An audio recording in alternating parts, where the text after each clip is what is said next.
Yeah, absolutely excited to have Pretty Jane here today at Waterloo Records doing some in-person podcasting for South by Southwest. How have things been going for you guys? Great so far, except for that our bus decided to break down the first day of tour. Yeah, also we were driving and one of our hubcaps fell off and we looked out the window and it was rolling down the side of the road. Oh yeah, I swear it's a bad omen. I just started the driving shift and then like 2 minutes in, hubcap going down the road. Yeah. Overtaking us. Amazing. Is that like a typical occurrence with I'm assuming you're kind of like renting a bus kind of deal. Do you usually have issues? Okay. It's an old retirement home bus. We call her Chloe. Okay. Well, I call her Chloe. You guys haven't really agreed on the name. Yeah. I'm not sure about Chloe yet. Okay. It is becoming a regular occurrence. There's like she makes strange noises, but she always gets us there. We just spent $6,000 on a new suspension, and now the front is going out. It's a monster bus now, but a couple more issues. We love her. Perfect. You guys, just keep sinking money into a bus, and I guess I like asking to start. When you grew up, what music were your parents listening to, and when you kind of found your own ear, what music did you start kind of diving into? I talked about this the other day, but I actually had I think I had my sexual awakening to the back of a Poison record. Okay. Because he was totally asking about your sexual awakening. Yeah, no. What was your sexual awakening, man? They say answer the questions you want to answer, right? It's like politics. Well, for some reason, when I was in like 4th grade, I got really into Poison, of all bands. I don't know why. But I lived in Thailand at the time. It was really hard to get records, so I like really had to look for this record, and I finally bought the Open Up and Say Ah vinyl. And on the back, they're like in drag, and there's all these pictures of them in like sexy nurse outfits, and it was like, I didn't know that they were guys, or I just kind of thought they were girls, or maybe they didn't care, either way.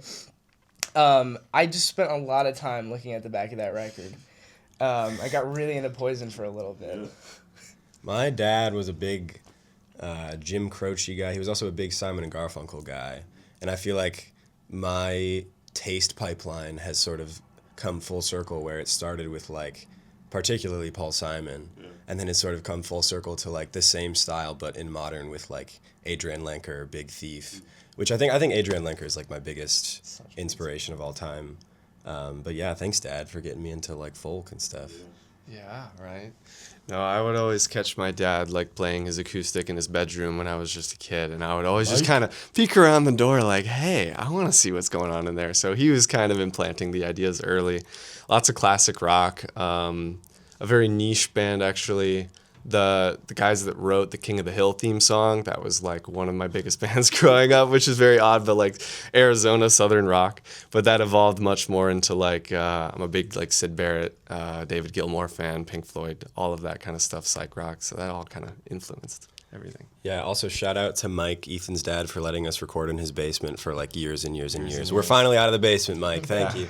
Amazing. We made it out the basement. Made it out the basement, and last year you guys released an EP called Public Intimacy. I'm just curious on kind of the overarching themes of it. It was like a 5-song EP. Just kind of talk about what went into making that, and is that like the prelude to a bigger record? It sure is. Thank you for that segue. Thanks, Fuego. I mean, as far as themes go, you'll notice with a lot of the songs on that record, particularly Stand So Close and Quiet, there's this like really tense sort of sexy feel, which kind of ties in, kind of a sexy feel. Trying to capture that feeling of like sexual tension, right? Yeah, I mean, and we were going through a couple different parallel situations, which tends to happen with us romantically. Yeah.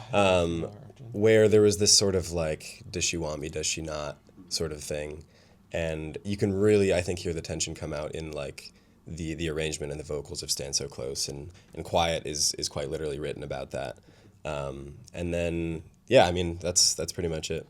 Yeah, and I think that's where the name Public Intimacy comes from, because we actually we're talking about this the other day, but there's kind of a publicly intimate thing about performing. Like, performing is kind of a form of public intimacy, but I think just kind of like living out those like very intimate moments that you have in your romantic life on a record feels like public intimacy, and so that's where the name comes from. And I think we're going to continue that on the record that we're going to be releasing in like 4 to 5 business months. But I think we're going like sonically a little bit more like alt country with it, but definitely the same sort of like inspirations. Yeah. Love that. Now, is it in terms of the album? You said 4 or 5 months. Is this something you guys are sitting on already, or is still kind of working towards? Writing, demoing. Yeah. I think we're gonna do. I want to record it in our basement. Go back to the roots because we did the basement thing. I started working at some big recording studios in Nashville, and so we got free studio time. Did all the records. I recorded all the records in the studio, and we had these, great gear, big rooms, and it's been funny to see though, like the blessing and curse of like free studio time at some of the best recording studios in Nashville. It's like you have access to incredible equipment and the time, but that amount of time like doesn't really constrict you into producing, and so like I think you can tend to spend too much time on a project, and we've found that when we do less in the studio and we keep it really underground and we do it in the basement, we demo everything out, we get like a lot done and we get a product that we feel like is really like authentic and organic. Because we're just like, there's no time to not be yourself, you know what I mean? Like you have to just, whatever comes out, comes out. And so I think that's what I want to do. I want to like live track the whole thing. So play with the whole band together in our basement studio that we have in Nashville. Amazing. So we were kind of talking before this that you guys, recently-ish moved to Nashville. How has that music community been for you guys? And is it really, has it helped you kind of grow as a band, or is it just kind of, reaffirmed what you're doing? Oh, absolutely. I think you had a good answer for that. Well, it's made us grow 100%. It's changed our taste quite a bit because there's such a cool scene coming out of East Nashville right now. It's not just like country, or it's not just alt. It's both. I mean, like you've seen the resurgence of like pedal steel in alt music, and I think that largely came out of Nashville. But it's influenced us a lot, and like to the point we're going two-stepping every Tuesday at this place called East Side Bowl that they do this like swing dancing thing every Tuesday, and they're playing like old country standards, and now we're listening to Brooks and Dunn, and we're listening to Webb Pierce and stuff, and like it comes out a little bit in the music because it's just hard for it not to when you kind of fall in love with the scene. Sure. But on top of that, there's just such a beautiful, very mature sound coming out of East Nashville right now. Hannah Eade, who's also playing with us tonight, and who might make it in here for an interview or not if her plane doesn't make it on time. That I think really embodies a big part of the sound of East Nashville, and we love it. Yeah. So definitely influenced by that a lot. It's got this sort of like Bushwick feel, with like a little bit more like heavy alt stuff, which is surprising from Nashville. Yeah. But East Nashville is like this little bubble off. It almost feels separate from Nashville, but it still has that DNA, that like Western swing country DNA, and I think that's really cool. Love that. When you guys are approaching songwriting and making a new album, is it a super collaborative process between the three of you, the other two included, or is it one person comes with an idea and then you kind of work around it? I think it used to be more collaborative, and we've actually been like experimenting with splitting off more. Yeah, I think we've gotten a lot more okay with Trevor coming to us with lyrics or a song that's more fully fleshed out and feels right to him, and then we're happy to work around that and feel like... Yeah, I think you just got to figure out what works, and like we've lived together I've lived with Ethan for like 7 years, but we've all lived together in Nashville for like 3 years now, and it's sort of a trial by fire. You got to just figure out kind of what creates the most authentic product, but also what gets the job done and quickly. Right.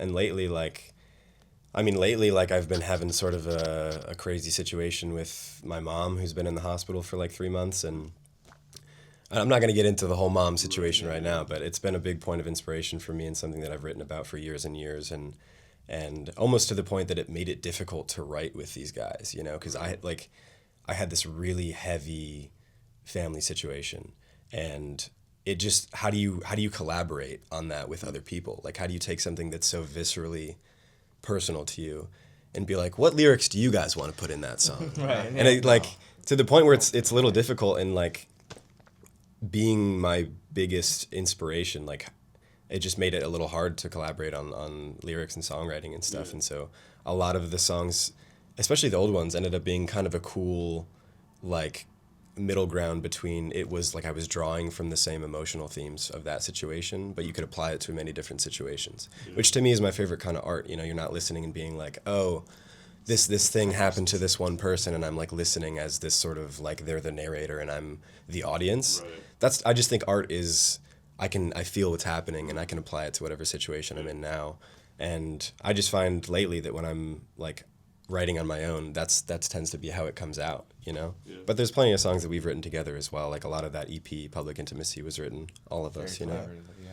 I think there's something cool that happens also when you write alone, where it's like you get, you know, the full distilled flavor of Trevor, or like the full distilled flavor of like an idea that me or Ethan will bring to the table. It's orange sherbet, that's the flavor. Yeah. What would my flavor be? Banana Oreo. Oh, that's mine. That's just your cookout milkshake order. Bro. Okay, you don't have to out me like that.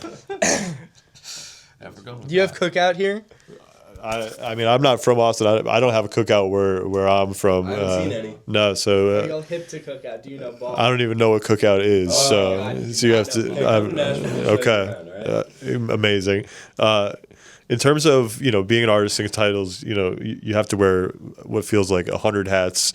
Do you guys enjoy the social media side of being an artist? Is it something you have to like really force yourself to do, or does it kind of come naturally for you? We didn't for a long time. We really hated it for a while, and I think it felt like, how can I be like the other people on social media that are succeeding right now? Which I think every artist goes through, right? And then you start to realize, and I think this is and this isn't just social media, this is art that I've been realizing lately, is you just can't be anything other than who you are exactly right now. You know, and you can try. Sometimes it works, sometimes people pull it off. But it's exhausting. It's gonna come off less cool. Yeah, it's not sustainable. It's really not sustainable, and it's frankly not what most people are looking for. You know, like people like, especially when, you know, in the era of AI, they don't want your best imitation of whatever's working right now. They want, you know, real, authentic. And I think that's been coming out in the way that we've been marketing lately, is like, it used to be like, all right, let's plan what we're gonna do in this video, and now it's just like point the camera and just like talk. Yeah. Yeah, you remember back when we would like we lit 300 little candles in Trevor's room, and he was like burning himself, and wax is pouring down his arms. Like, for it a looked single so social cool. media post. It looked like fine. It was not that cool. It was pretty cool. It was sweet, It was pretty cool. But that but level it was of like a effort 5-second. Was it sustainable, right? And like to some degree, it wasn't authentic. If you find it, you can show the clip. The amount of wax we scraped off of your floor was insane. Yeah, well, speaking With of credit cards. Speaking of Jim Croce and old records, when we were doing that, we were putting these little wax candles on my record player, thinking that they would kind of just like stay in the little cup. Yeah. It melted all over my like record. There's a Jim Croce record that I have that's unusable now. It's got wax all over it. Oh, I didn't even know that. Not worth it. Be yourself. Now it's really fun though, because we just have someone hold a camera. Basically, we have this like old camcorder, which is kind of fun to like have to hold like a physical camera and not just like a little phone. Right. And then we just walk around and do stuff and talk about stuff, and whatever comes out. And I think it's become like this really fun process now. It's gotten a lot more comfortable for us. Yeah. It's just like we're just hanging out. Right. Yeah. The forcing of it isn't there, and I'm sure like all that work went into this video, and I find when I do that it just flops anyway, and then you're just like you're stuck questioning like, why did I spend all this time on it? It's like the worst feeling in the world. I'm interested. You brought up the AI piece. How do you guys feel about AI in music? And I feel like it's probably a negative stance, but what's kind of the take? Keep it the fuck out of here, you know? Yeah. I personally think it's great. I think we should switch to like doing all of our most of AI. the EP was AI. Yeah. I don't like. I think initially I wasn't like anti-AI across the board, but I think I'm seeing sort of some of the effects of it, you know, especially with like some of the stuff our country is doing and the uses that it's like. I just think that it's not innately bad. Like, I think it could have been used as a good tool. It's a tool, right? But knowing what it's being used for, to me, just like, I think we need to take a stand and say no to the whole thing at that point. You it's know? replacing and who's in charge of it instead of supporting them? Yeah. Yeah. Right. It's not a mom and pop AI. It's, you know, it's the 1% AI. Right. So. Yeah, 100%. I'd love to hear your stance. I mean, I think that you're pretty in tune with music as a whole. Yeah, I mean, I think AI music is super dangerous, right? Like art inherently is human, and to take that humanity out of it turns it into this very like sterile product that I don't, I mean, a passive listener, you could get by an AI song, right? But someone who's taking time to listen to the music and to actually try to hear it, you could hear the difference. You like it doesn't feel right, and I don't think it should be in music or art in general. But we have AI pictures of anybody doing anything, and it just feels kind of really weird to have to really like sit and watch a video sometimes and be like, is this AI or the bunny's jumping one? I think that got everyone. Yeah. Like, So when you stop and think about how dystopian that is, this is normal now. Like, yeah. Was that a real video or was that completely fabricated? It's such a weird time that we're in, and saying that it's just going to be 10 years from now, it's going to be normal, and it's going to no matter what, no matter how much railing against it you do, that's just you can't. It doesn't feel like you can stop the train. I guess more of a fun question. If you guys... Hold on, real quick. I actually kind of have a hot take on okay, the AI thing. Let's hear it. Earlier. Yeah. But I actually think AI, not to be contrarian here, but I think AI in music is having a good effect on music. And here's why. I don't think AI is good for the reasons that we just talked about.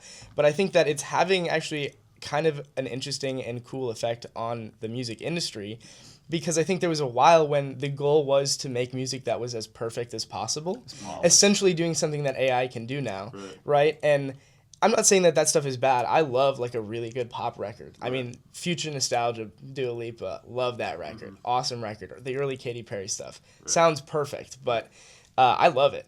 But I think that there was a time when people were miffed about like the humanity being lost in music, and I think now that AI can do that in 3 seconds for no money, that stuff has kind of lost its value, and I think where people are finding value is back in that human stuff. And so there's kind of been this push to fill in the gap in the market that AI is going to leave behind preemptively, because we know that that's what's going to happen.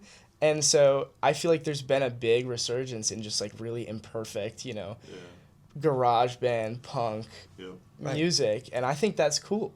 I think that's great, and I think that's why you're seeing alternative music, become as mainstream as it is right now. Which is funny timing, right? Because like we're talking about having used some of the best recording studios in Nashville and like really polishing our old records and stuff, and now we're just live track the thing, do the human performance of the song and put it in the record. Show the imperfections. People are more aware of them and want them more now, and that's almost like kind of a positive side effect, at least from the AI. Thanks, AI. Thank you. So, yeah, I mean, I would agree with that take 100%. I think the imperfection piece is huge. Like the live recording, the live tracking, it goes a long way in showing that humanity. If you guys were teaching a music class, you were the teacher, and you had to prescribe 4 or 5 albums that required listening, what would be your 4 or 5 albums? Sam, we're changing the future of America here, guys. 4 or 5 These are albums. the That's a impressionable lot children. That's a lot of things. This is like when someone asks me what my favorite movie is, and I'm like, I don't know any movies actually. I've never seen the movie. I feel like we gotta hit like multiple eras. We can't just do all like one era. Yeah, it can't be all. I feel like we could probably all agree maybe on The Stranger, Billy Joel. Yes. Yeah. I mean, yeah. The Stranger, Billy Joel can take one spot for sure. I would put personally a Big Thief record on there. Yeah. I was thinking which one though, like Dragon No More Mountain or Masterpiece. Oh. You know what I mean? Yeah. I think I'd go with Masterpiece. It's got Okay. Paul. It's got Paul on it. I'm down. Let's down. do it. I do love that. Damn. Damn, all the records are out of my head right now. I gotta open my Spotify. Can I do that? I was gonna say I need the cheat Yeah. code. Luca, you're a big Talking Heads guy. Which Talking Heads record? would you Yeah, I put was on gonna there? say that'll be one of them. Here's the thing. I feel like if I had to educate like a child on music, I would be like, that's something that you got to grow into. I feel like, you know what I mean? What about like LCD Sound System? Oh. Somewhere, Yeah. there's something in there for sure. Yeah. Okay, how about, let me raise you,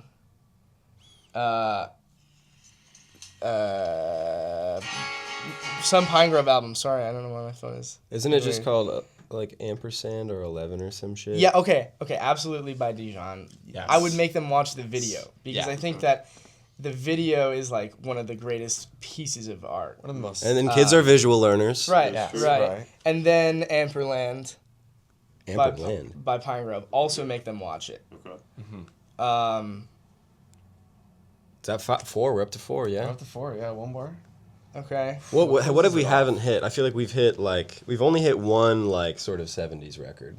And most we of it did has some been old modern. stuff, yeah. Michael Jackson's Thriller. Bowie? I don't know. Bowie, yeah, maybe David. This Bowie. is too much responsibility. Yeah, Responsibility. I mean, if it was me, I'm again. I mentioned the Gilmore and the Pink Floyd. Oh, what I would- about Joni Mitchell? Ooh, Joni Mitchell yeah. might be it. What's Blue the album. album with the Blue album? What's the one with What's it called? We're looking it up. I'm on it. I'm on it. We're looking it up. Myself as a fake Joni Mitchell fan here. I think it's just Blue. Yeah. I think A Piece of You is like one of the best written songs of all time, and like A Case of You. A Case of You, yeah. Okay, final answer. Blue by Blue, Joni yeah. Mitchell as the 5th Love it. Yeah. album. Amazing.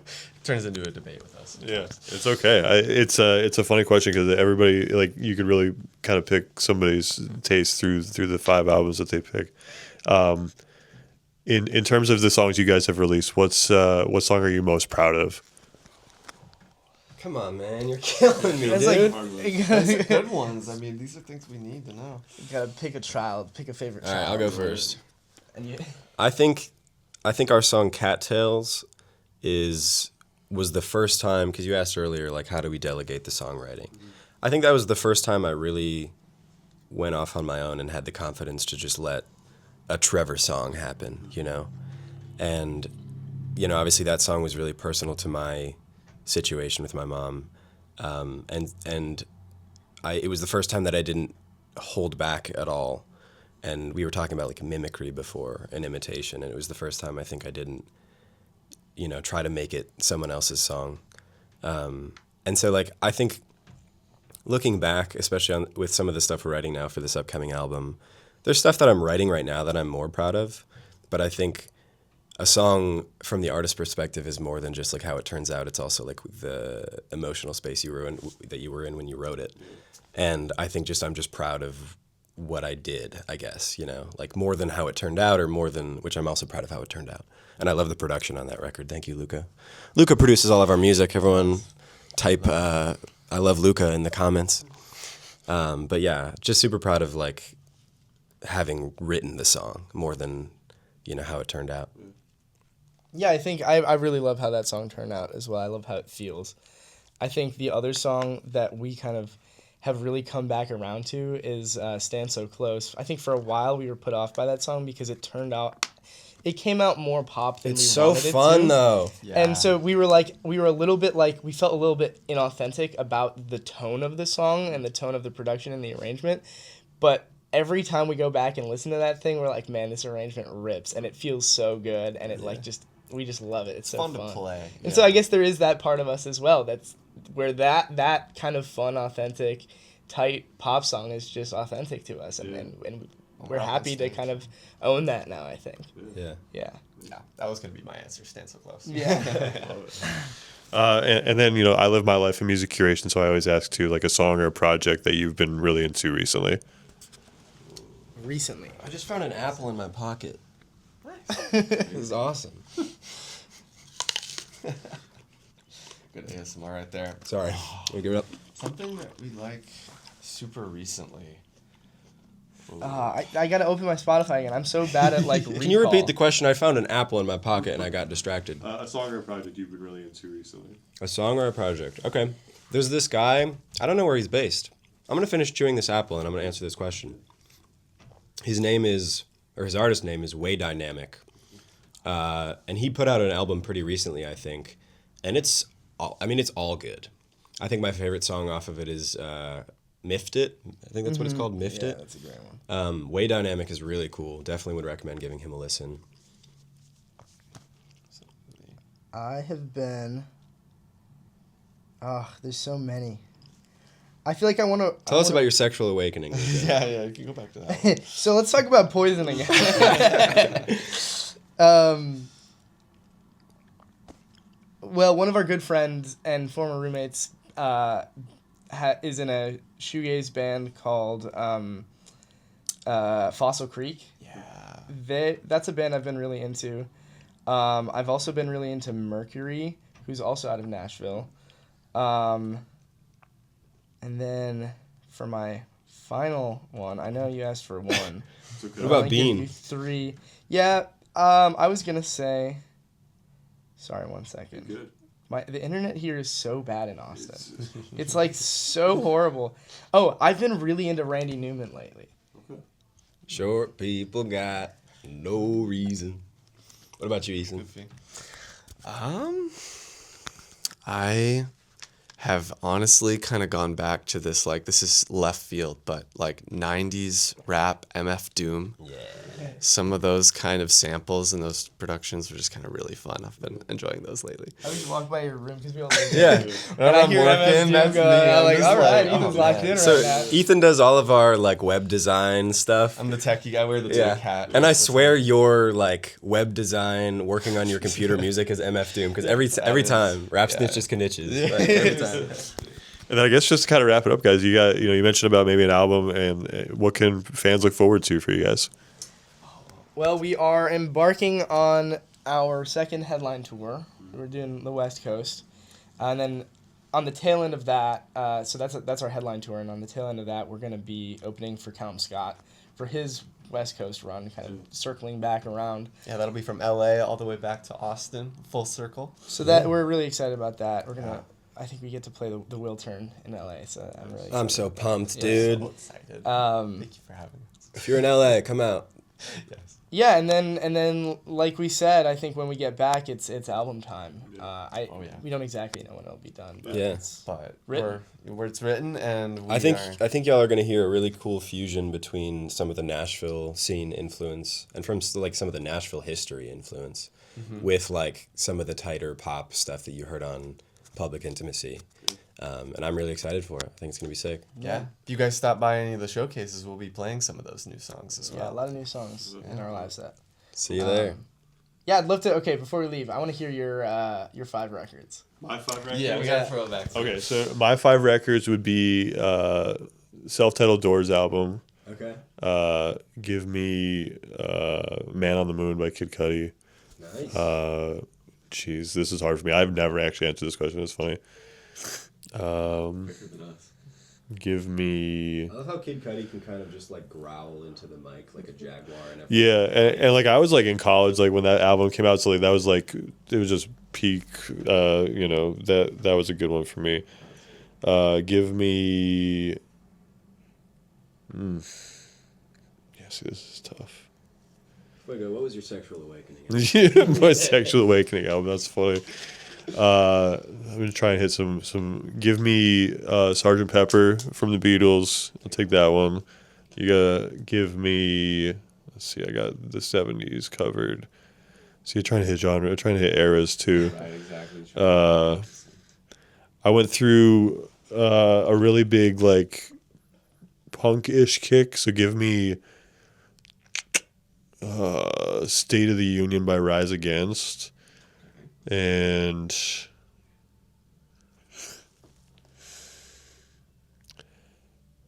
Pink Moon by Nick Drake. Cool. Yeah, Nice. I was all over the place. Yeah, Love it. Yeah. cool. I like how you covered a lot of ground. I feel like we kind of stuck to our favorite albums versus I feel like you thought about like kind of. I'm trying to hit different spaces. Trying Yeah, Educate the youth. Yeah, right. I feel like we could have used a little bit of like. that's rap okay. in there, Yeah, something.